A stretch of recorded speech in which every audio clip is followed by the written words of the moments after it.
هنالك نظام الحوسبة وهنالك نظام الاستثمار في حوسبة الاتصالات ونظام حوسبة الرقمنة.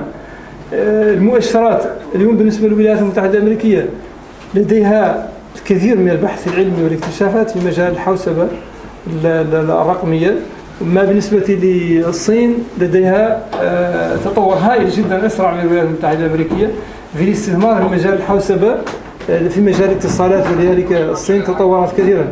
الإشكال المطروح هو أن الشركات الأمريكية لديها أولوية الربح، وبالتالي استثمرت في مجالات كبيرة، لديها فرص كبيرة في التوسع. ما بالنسبة للصين فتعتبر أن هنالك أولوية ليست فقط جمع المال، إنما هي أولوية الأمن القومي من خلال التحكم في وسائل الاتصال والتطور في مجالها. باش نحاول نعطيكم نبذة عن الذكاء الاصطناعي. شنو الذكاء الاصطناعي؟ الطريقة اللي بدنا نستفادوا منها بالذكاء الاصطناعي في قطاع القانون أو العدالة.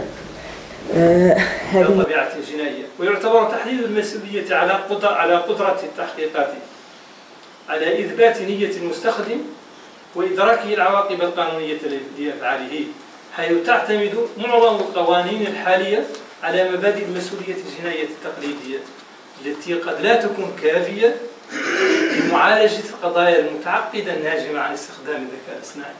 معناها الذكاء الاصطناعي قد يعود عنده جانب إيجابي قد يعود عنده جانب سلبي، معناها على حسب كيفية استخدامه، على حسب هو مستخدم في أي نطاق. كما قال المواضيع الكاذبة الديب فيك قد يعود عنده فوائد مولي علمية، معناها ما يلا تحد يشوف لا الجانب الكوتي فيد من الكاس، يعني حد يشوف انه هو عنده ايجابيات وعنده سلبيات، وعنده مولي انه الهدف منه انه يوصل باش يعود يتخمم كيف الانسان.